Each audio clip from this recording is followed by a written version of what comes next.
Ya, bismillahirrahmanirrahim. Assalamualaikum warahmatullahi wabarakatuh. Selamat berjumpa kembali dengan saya, Pak Farhan. Ya, kali ini kita akan melakukan persiapan ya untuk UTS kelas 8. Ya, jadi buat kalian yang kelas 8, tolong perhatikan ya video ini. Di sini saya akan membahas beberapa soal terkait soal-soal UTS yang akan kita hadapi. Ya, di UTS nanti ada dua bab yang akan saya keluarkan ya. Untuk kelas 8, yang pertama adalah bab tentang Pitagoras, yang kedua tentang peluang. Ya, jadi tolong perhatikan baik-baik. Soal-soal yang saya berikan ini adalah soal-soal yang kemungkinan saya keluarkan di UTS nanti. Oke, kita saksikan sama-sama. Yuk. Nah, dari beberapa kumpulan angka tersebut, angka berikut, manakah yang bukan triple Pitagoras? Yang bukan ya. Jadi harus diingat-ingat, triple Pitagoras itu apa? Ya, Pitagoras itu kayak gimana? Harus diingat lagi, Pitagoras itu rumusnya adalah A kuadrat tambah B kuadrat sama dengan C kuadrat.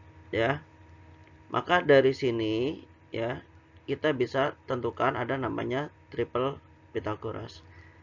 Ya, triple Pitagoras yang bisa kita sama-sama ketahui ya, ada 3 4 5, 5 12 13, 7 24 25, 8 15 17, 9 40 41 dan sebagainya. Masih banyak lagi ya.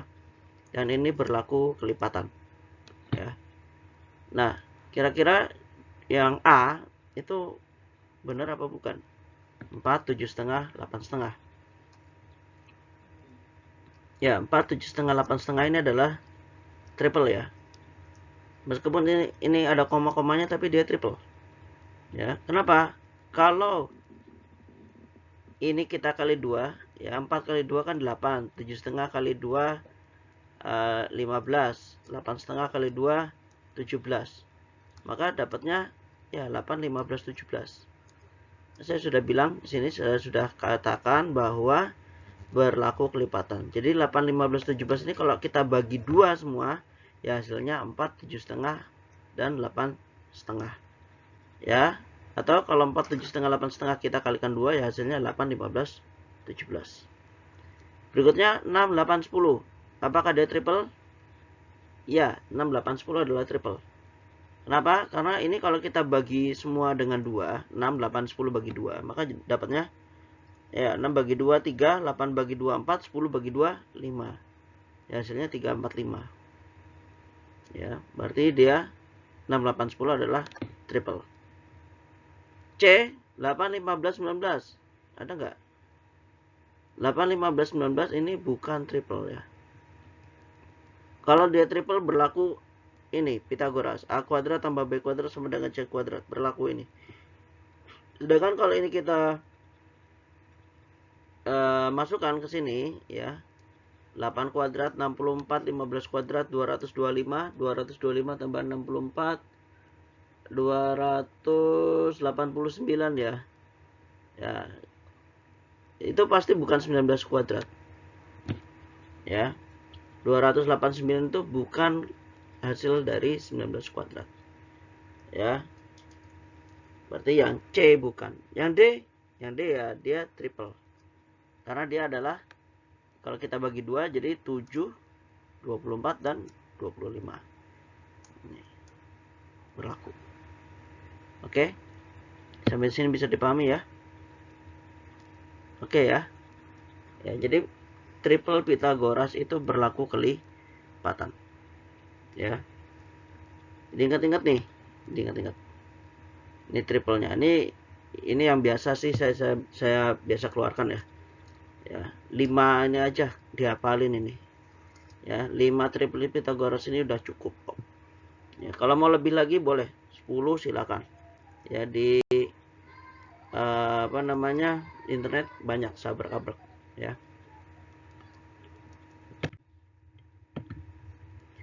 Lanjut. Jika kubus berikut memiliki panjang rusuk 8, maka diagonal ruang AG-nya berapa? Oke. Perlu diingat, ya, diagonal ruang kubus rumusnya adalah R akar 3. Sehingga ya di sini udah dikasih tahu ya bahwa dia punya rusuk 8, ya. Maka diagonal ruangnya R akar 3, ya tinggal kita ganti R-nya dengan angka 8, ya gini, R-nya ganti dengan 8, jadi dapat diagonal ruangnya adalah 8 akar 3. Oke. Nanti kalau misalkan saya ubah, saya otak-atik sedikit misalkan, ya. Diagonal ruangnya udah ada. Berarti rusuknya berapa? Ya, diagonal ruangnya misalkan 10 akar 3, ya berarti berapa rusuk dari si kubusnya? Ya tinggal ambil aja kan sini. Kan diagonal ruang kubusnya adalah 10 akar 3. Ya berarti R-nya berapa? Depannya adalah 10, ya berarti dia punya rusuk panjangnya 10. Seperti itu. Ya.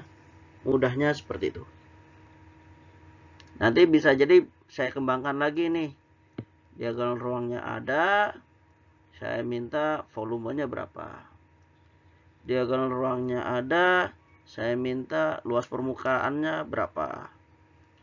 Ya, diagonal ruangnya ada. Saya minta berapa sih diagonal sisinya. Nah, jadi bisa kemana-mana. Semacam-macam. Ya. Ya, jadi jangan cuman dipahami satu sisi aja. Ini harus menyeluruh, ya, harus secara komprehensif, ya. Jadi nggak cuman tahu oh diagonal ruangnya segini, terus dapat rusuknya gimana, oh segini. Ini harus bisa dikembangin lagi. Oke, diagonal ruang ada, dapat rusuk, dapat. Kalau ditanya diagonal sisi harus bisa juga, ya. Ditanya berapa luas permukaan harus bisa juga. Ditanyakan berapa volumenya harus bisa juga, ya. Jadi ini kita pelajari semua secara komprehensif seperti itu, ya. Yang dulu waktu SD kan udah belajar tuh. SD udah belajar tentang bangun ruang juga, sudah belajar bagaimana menghitung volume dari kubus, bagaimana menghitung luas permukaan dari kubus. Itu jangan ditinggalkan. Di sini di kelas 8 cuman ditambahkan sedikit aja mencari diagonal sisi dan diagonal ruang, ya. Tapi secara pembelajaran, ya, itu masih nyambung, masih terkait dengan dulu yang sudah dipelajari waktu SD. Itu, ya. Oke, kita lanjut ya. Nah, sekarang sebuah persegi PQRS diagonal sisi PR itu udah ada, yaitu 10 akar 2. Nah, luas perseginya berapa? Nah, ya ini sama tadi, sesuai dengan yang saya ucapkan tadi, ya. Ya. Ditanyakan, ya, diketahui diagonal sisi, ditanya luas. Ya, nanti bisa jadi nanti diagonal sisinya ada, saya tanya berapa sih rusuknya. Nah, berapa sih kelilingnya. Nah, ya, jadi ini komprehensif, menyeluruh, ya. Apa yang sudah dipelajari dulu jangan dihilangkan, ya. Diingat-ingat lagi apa rumus keliling dari persegi, apa rumus luas dari persegi, ya. Jangan sampai dilupakan, ya. Pak, aduh saya lupa, ya coba cari lagi. Kamu punya HP, punya ada paket internetnya, itu dipakai, bukan cuma untuk main doang, ya. Ya, dipakai, ya, dicari.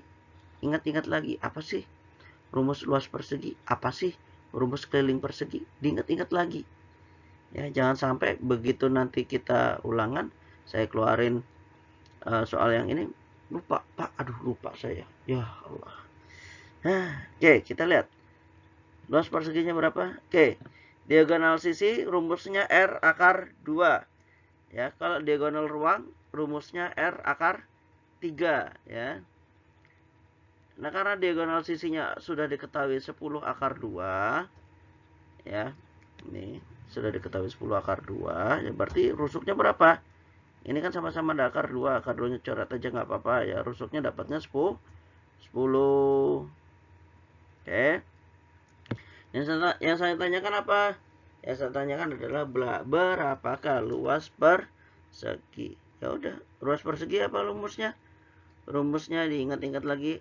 Rumus luas persegi adalah S pangkat 2 atau R pangkat 2. Di sini pakainya R ya. Sama aja R sama S-nya di sini ya maksudnya ya. Ya berarti 10 pangkat 2 ya. 10 pangkat 2 hasilnya 100. Oke. Jadi ini diingat-ingat lagi. Bisa jadi nanti saya sedikit saya ubah. Saya minta berapakah keliling persegi. Oh, jangan sampai lupa ya. Luas itu sisi pangkat 2 atau sisi kali sisi. Kalau keliling gimana? Keliling persegi. Ya, keliling persegi adalah 4 kali sisi. Ya. Jadi diingat-ingat lagi ya. Harus kita recall lagi yang dulu sudah dipelajari waktu SD. Ya, jangan sampai udah SMP pelajaran yang dulu waktu SD terlupakan. Oke. Lanjut. Ya. Segitiga ABC dengan siku-siku di B besar sudut A-nya 60 derajat, maka panjang ruas AC-nya berapa?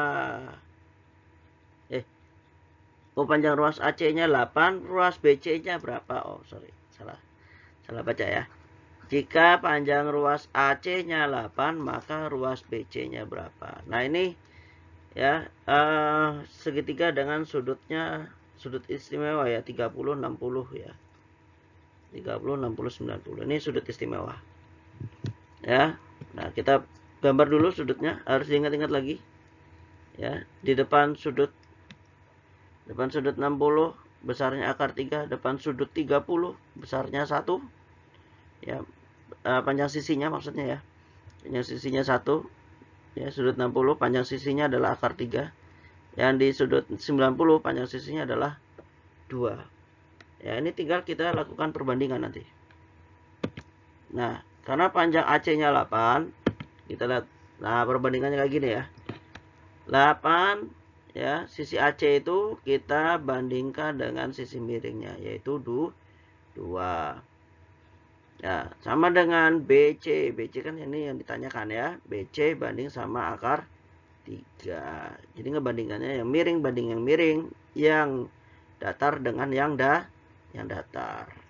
Tuh, 8 banding dengan 2, BC banding dengan akar 3. 8 banding 2 ya hasilnya 4. 8 bagi 2 ya, 4.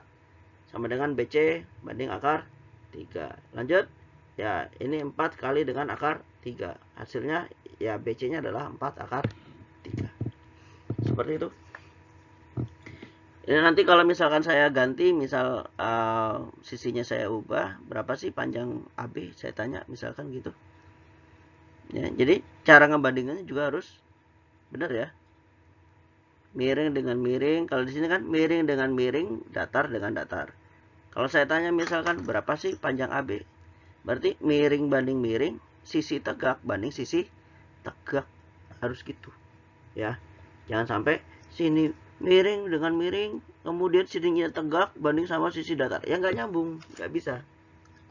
Tidak bisa seperti itu. Harus ya yang sisi yang seletak. Ya. Miring banding miring, ya, tegak banding tegak, atau miring dengan miring, datar dengan datar. Atau misalkan tegak dengan tegak, ya datar dengan datar. Ya pokoknya dibandingin. Ngebandinginnya harus benar gitu ya. Jangan sampai salah. Salah ngebandingin ya udah wassalam. Hasilnya juga salah. Oke. Kita lanjut. Nah, jarak titik A 5, -7 dan B 8, -3 adalah berapa satuan jarak? Ya, ini pertama harus ditentukan dulu. apa? Mana X1, mana X2, mana Y1, mana Y2. Kemudian kalau udah ada X1, Y1, X2, Y2-nya masukkan ke dalam rumus. R sama dengan akar dari X1 min X2 dikuadratkan tambah Y1 min Y2 dikuadratkan. Oke. Ya, kita masukkan. Ya, kita dapatkan jadi ya 5 kurang 8 dikuadratkan tambah min 7 kurang min 3 dikuadratkan. Nah, ini hati-hati ya kalau udah negatif ya. 5 kurang 8 dikuadratkan ya hasilnya minus 3 dikuadratkan. Min 7 kurang min 3. Nah, ini min ketemu min. Min ketemu min jadinya plus. Jadi min 7 ditambah 3 hasilnya negatif 4 ya. Negatif 4 dikuadratkan ya jadinya. Ya, min 3 dikuadratin hasilnya 9, min 4 dikuadratkan hasilnya 16. 9 tambah 16 25.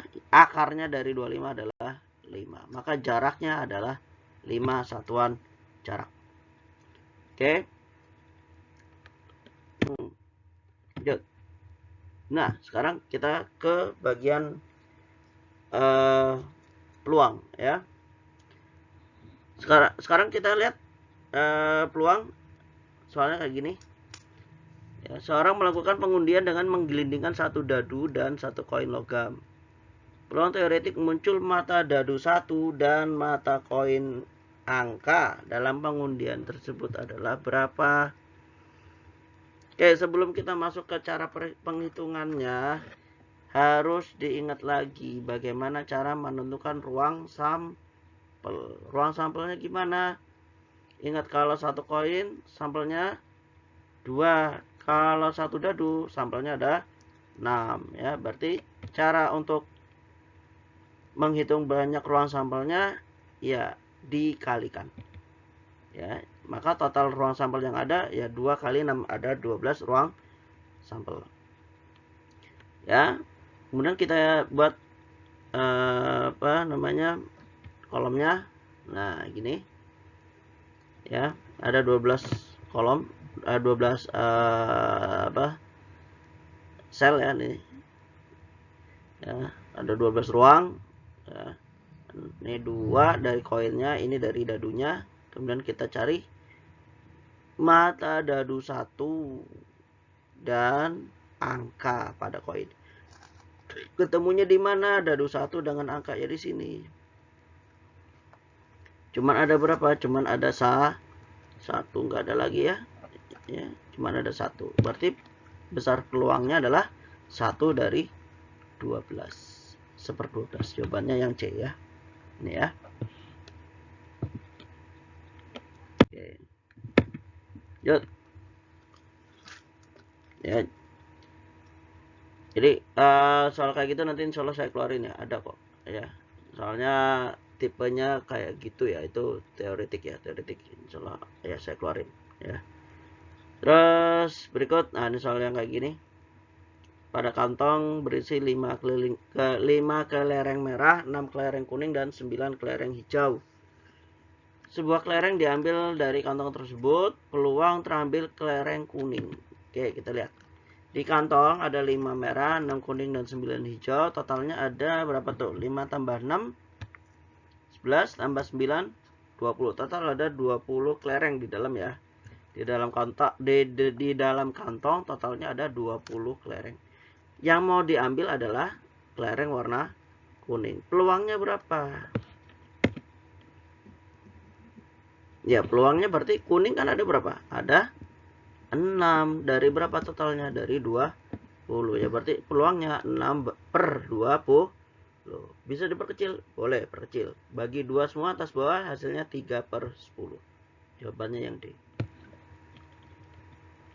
Ya, insya Allah nanti soal kayak gini saya keluarkan juga ada ya.